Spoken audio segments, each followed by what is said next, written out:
Hey everyone, welcome back to the channel. I'm Chris, this is Restoration Rescue, and in this week's video, we're gonna be cutting up the cab so we can lay on some undercoating. All right, so I'm super pumped that we're almost to 2,000 subscribers, so thank you for smashing that subscribe button for us, and hopefully we can get it even bigger. But what we're gonna be doing today is we're gonna come in here, right here, and we're gonna have to do some cutting. As you can see, I can fit my finger right behind this panel. And this is common. This isn't like, oh my goodness, Restoration Rescue screwed up. Gibson's Garage had to do this before, so I'm not worried about fitment and me doing something wrong. But I need to come in here and cut this so I can move this all the way out and weld in a piece of metal. We got to do it on both sides. So first thing we're going to do is we're going to lay a line right here and cut some metal.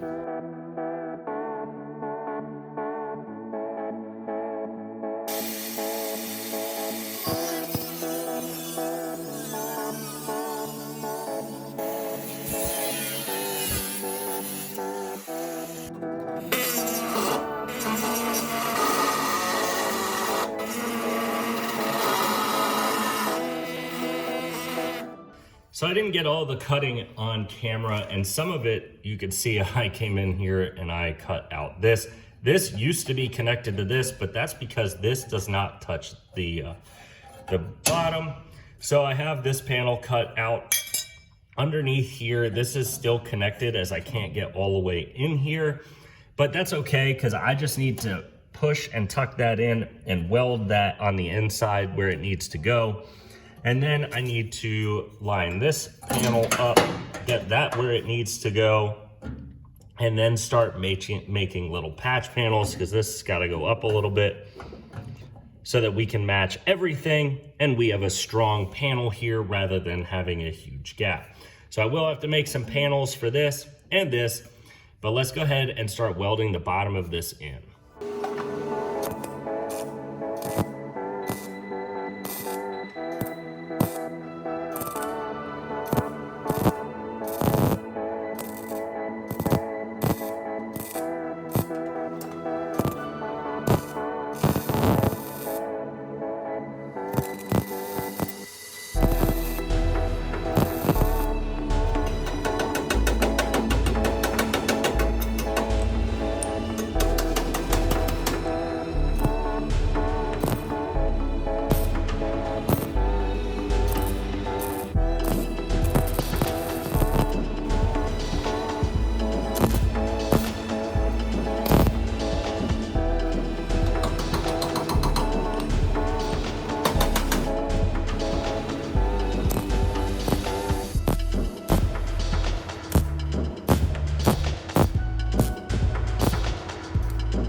So that is in where it needs to go. There was a lot of small pieces that we had to make, so it was a little hard to film. So we just did it and got it where it needs to go.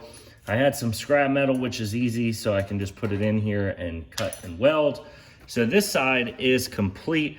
Now we have to work on the other side. The other side should go a little bit easier because that one isn't really lined up too high like this one was, and I didn't have to cut I probably won't have to cut here and bend it down as well because that one is lined up pretty well. So let's move on to the other side and start cutting.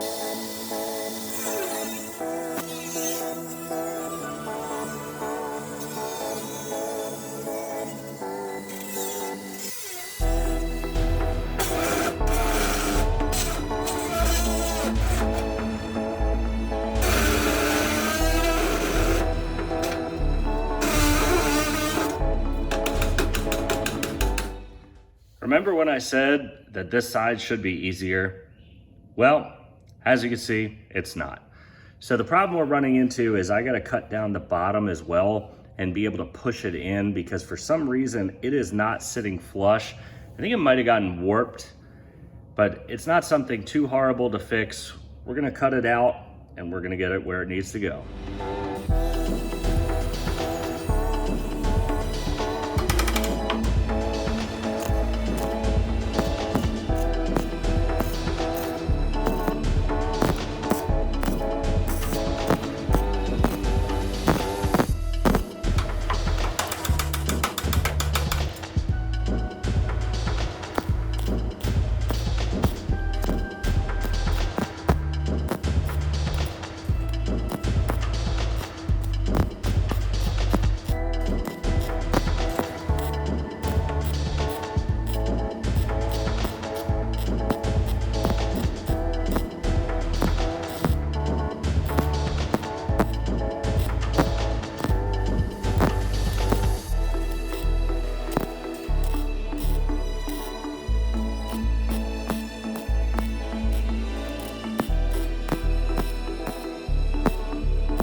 All right, so we got both sides completed and we're pretty much ready for our undercoating now. So you can see around, we did a couple other spot welds of holes that we found and just connecting some things together. Not too big a deal. Everything's where it needs to go and we are ready to start laying down our undercoating. So we're gonna go ahead and jump on that and start laying it down.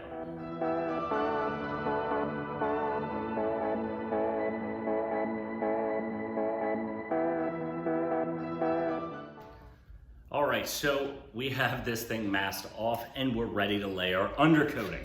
So we have picked up this off of Rugged Restore Off-Road Products on Amazon, and it was really good price, and it came with a spray gun, so I don't have to ruin one of mine. So it says right on here, easy to use, easy application, and ready for use. It insulates from drivetrain and road noise and protects from corrosion and abrasion. So this is made in the United States. It's good for undercoating, and that's what we're using it for. So we have this thing all prepared, ready to go, and now it's all about just spraying. So we're gonna put this in here, add some air, and we're gonna start laying some undercoating.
All right, so as you guys can see, this looks amazing. We only had to use one can, and we still have some left in here. It is the Rugged Restore Barricade Sprayable Bed Liner, although it is meant for undercoating as well, and it just looks phenomenal. It is splotchy in a couple spots, but that's because of me, not because of the product. The product looks amazing, and it looks and feels thick and doesn't feel cheap. It is made in America, so that's a plus, just like this truck.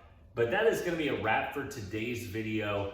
Make sure you guys comment, make sure you guys like the videos, and make sure you guys are subscribed to the channel to help me out as we close in on 2000. We'll see you guys next Saturday when we get back on this truck.